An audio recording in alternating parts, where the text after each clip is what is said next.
Hai, halo Commerce, welcome to podcast Komunila.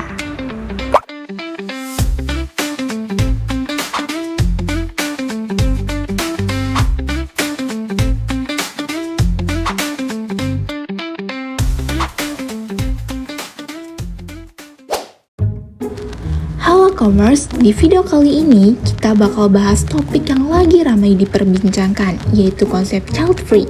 Kita akan melihat bagaimana gagasan ini dinormalisasi lewat konten kita Savitri Devi, sambil menganalisisnya secara kritis dan logis. Siapkan pikiran terbuka, yuk kita mulai. Hai guys, selamat datang di podcast Komunila. Hari ini guys, kita bakal bahas seputar hal yang lagi ramai banget diperbincangkan, yaitu tentang child free. Dan khususnya ini kita bakal bahas tentang pernyataan dari seorang influencer yang bernama Gita Saf, karena dia tuh katanya pengen child free nih. Betul Bill, tapi kita gak cuma membahas pernyataan-pernyataannya aja, kita juga bakal menganalisis argumen-argumen yang dia sampaikan di konten-kontennya.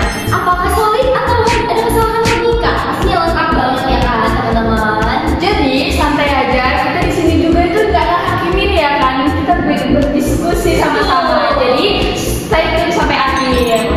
Tapi sebelum kita masuk ke bahasan yang lebih serius, kenalan dulu yuk sama kita yang ada di sini. Kalau kata mana sih tak kenal maka tak sayang.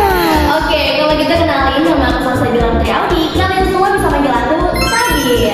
Kenalin, nama aku Nabila Safira, kalian juga bisa manggil aku Nabila. Aku Ita Dikatira, biasa dipanggil Risa.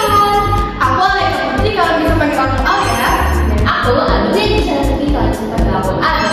Oke, itu perkenalan singkat dari kita. Daripada lama-lama, langsung saja ke pembahasannya. Hai semuanya, gimana kabarnya hari ini? Masih santai kan? Santai dong. Kita lagi santai, semoga teman-teman yang nonton juga alhamdulillah sehat semua ya di sana ya.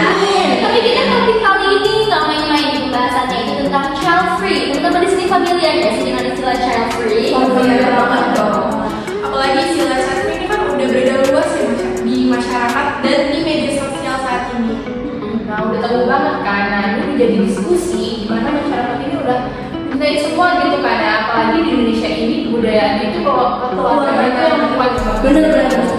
Apalagi kita Gen Z, udah gitu banyak netizen tuh yang komen di konten-kontennya kita kayak kenapa nggak mau punya anak gitu kan? Malah punya anak itu punya anak-anak itu adalah rezeki, anak itu penerus keluarga segala macam. Tapi balik lagi sih, hidup orang itu kan pilihannya masing-masing gitu ya kan. Nah, oke kalau gitu guys, di video kali ini kita bakal kupas tuntas dengan semua argumen-argumen yang kita saham dan kita bakal lihat nih kira-kira ada nggak sih kesalahan logika di dalamnya. Tapi sebelum kita masuk ke pembahasan serius ya guys, aku mau nanya sih gimana pendapat kalian itu tentang child free? Kalau aku sendiri sih ya, selama itu peninggalan yang sudah mereka persiapkan dan matang, aku nggak masalah. Tapi buat aku pribadi, itu tuh kurang nggak sih kalau kita kayak nggak punya anak?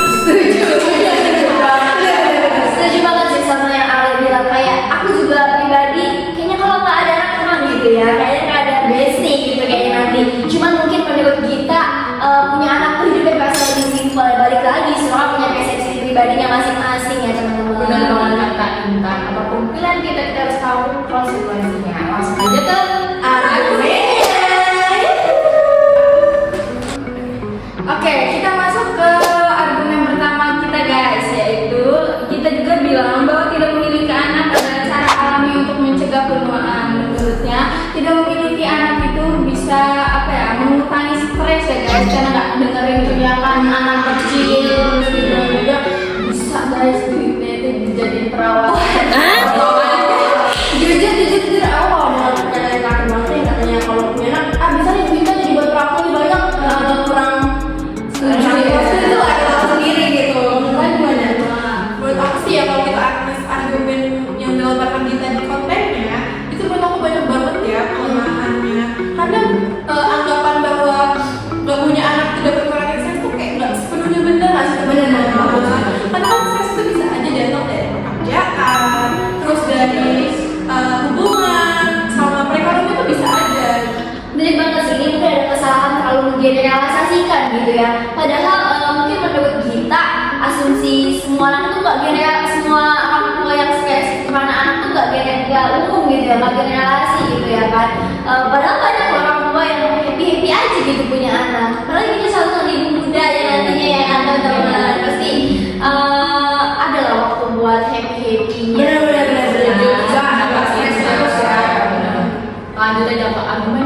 Gita bilang kalau punya anak itu bikin susah, dan dia ngomong apa namanya, keputusan ini tuh lebih mudah karena karena Karena kan nggak bikin tanggung jawabnya nggak banyak. dia dari keputusan itu lebih sederhana daripada punya anak yang tanggung jawabnya itu besar banget.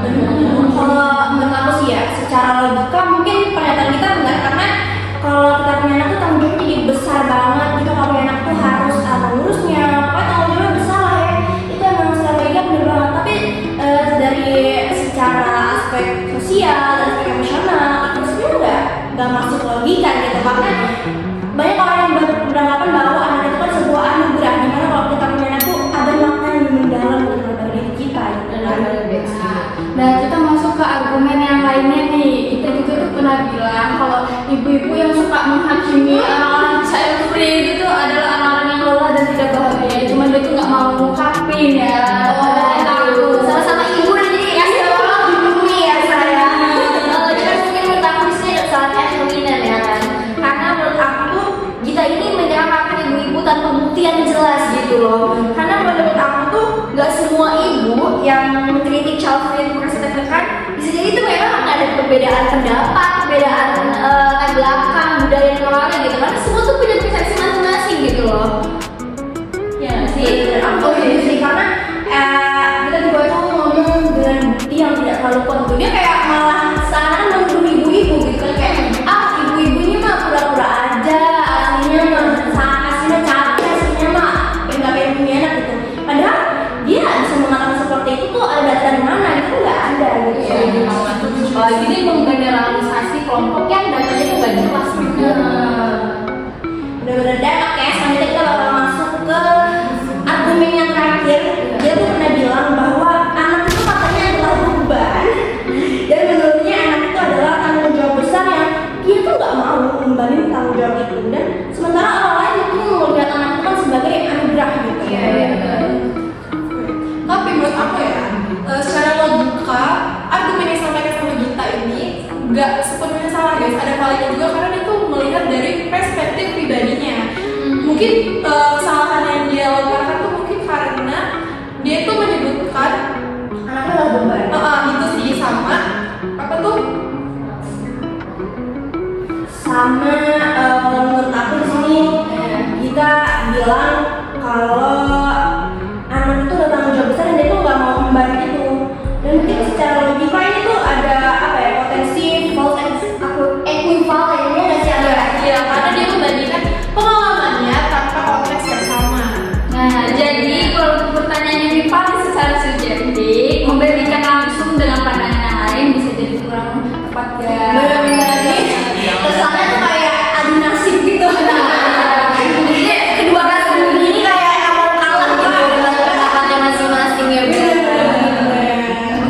Oke guys, kita udah ada di ujung podcast ya. Tadi kita udah bahas nih argumen dari kita, analisisnya. Jadi menurut kalian apa sih kesimpulan diskusi kali ini? Kalau menurut aku tuh keputusan untuk child free itu adalah pilihan pribadi masing-masing ya. Tapi argumen dari kita juga cukup kuat mengenai beberapa hal mengenai kebebasan memilih dan tanggung jawab pribadi ya teman-teman. Benar-benar dan di beberapa argumen yang kita ini apa ya?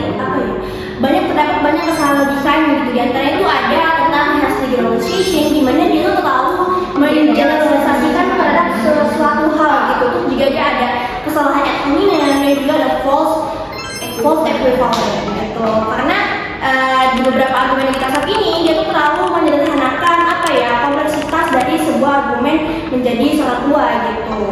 Nah, di sisi lain juga dari kita ini membuka ruang diskusi ini membuat hal positif ya guys. Karena di sisi lain juga dari ruang berpikir ini bisa kita belajar dari buat norma sosial Indonesia karena kan sangat minim ya kadang ya. Ya masih tabu banget gitu apalagi tentang kata child free. Banyak orang tua yang bahkan nggak tahu apa setuju ya. Intinya setiap orang tuh punya jalan hidup masing-masing teman-teman. Dia perjuangan cuma saling menghormati dan nggak boleh menghakimi. Betul. Oke deh teman-teman, kalau gitu ini udah akhir banget nih, dan itulah dia diskusi kita hari ini tentang child free. Betul. Tapi tetap ingat jangan lupa setia setiap pilihan itu punya konsekuensinya. Mau pilihan A, B, C itu semua punya konsekuensinya. Intinya kita harus tanggung jawab. Yang kedua Apalagi menghargai perbedaan itulah kuncinya. Ya, Itulah kuncinya. dan terima kasih ya guys sudah mendengarkan podcast kita dari awal sampai akhir. Stay curious and stay thoughtful. And bye. Jangan lupa nonton video Komunila lainnya. Nah, Commerce, itu tadi pembahasan kita tentang normalisasi konsep child free dalam konten Gita Savitri Devi. Topik ini memang kompleks dan gak semua orang setuju, tapi penting banget untuk kita tetap berpikir kritis dan terbuka terhadap berbagai sudut pandang. Pada akhirnya setiap pilihan hidup punya alasan dan konsekuensinya. Yang penting kita belajar untuk saling menghormati dan terus mencari pemahaman lebih dalam. Terima kasih sudah mendengarkan sampai akhir. Jangan lupa share pendapat kalian di kolom komentar ya. Dan follow podcast ini supaya nggak ketinggalan video berikutnya. Sampai jumpa, Commerce!